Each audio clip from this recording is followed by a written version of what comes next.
I am not sure if you're ready for this or not, but we're going to go for it anyway and see what we can do. I just want to share with you some things about building a team. And one of the things that I believe is very important when you're wanting to build a successful team is to know what your why is. Why do you want to do this?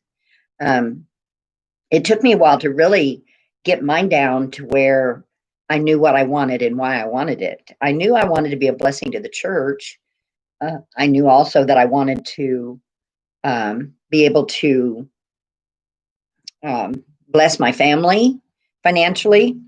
But when it really came down to it, I realized too, uh, even with both of those very high priorities, I also had a passion to help people to find a healthier way to live.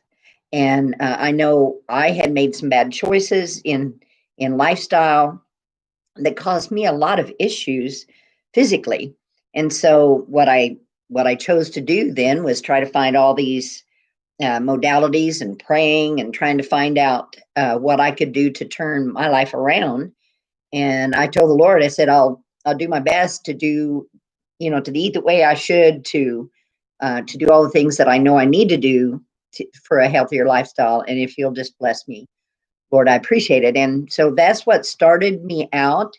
And I think it's important to get a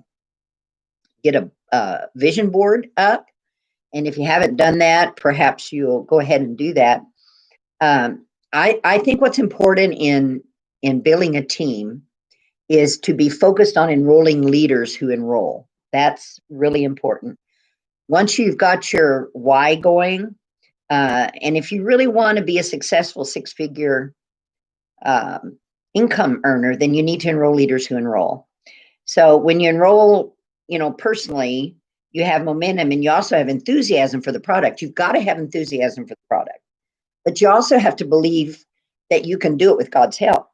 You can't just kind of hang out there and go, well, if it's to be, it'll be. No, the Lord expects us to move forward and to conquer.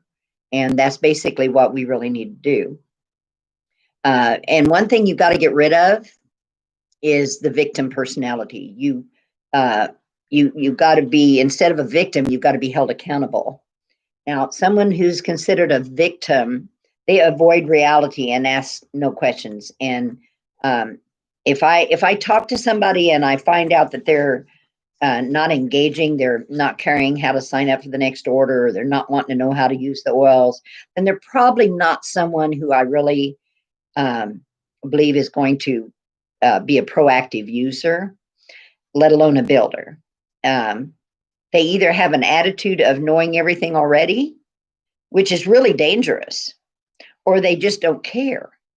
So, you've got to, if you're going to be a leader, if you're going to be a good leader, then you need to have an open heart, an open mind.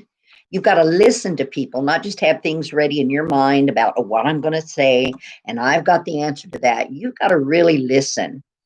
And, you've got to care enough about your team that you're going to maintain that 100 PV for commissions, because that's part of teaching. That's part of being a leader, is showing that you're willing to sacrifice and help those that are your upline and teach them that that's something that they need to do to support you and to support themselves and their business.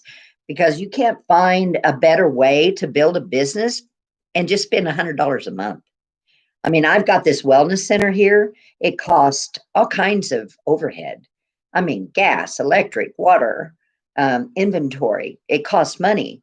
And to be honest, I don't really think I'm making all that much money on the wellness center, but that's not my focus. My focus is on the oils. So anyway, I'm going to let you all go. You have a good day and talk to you later.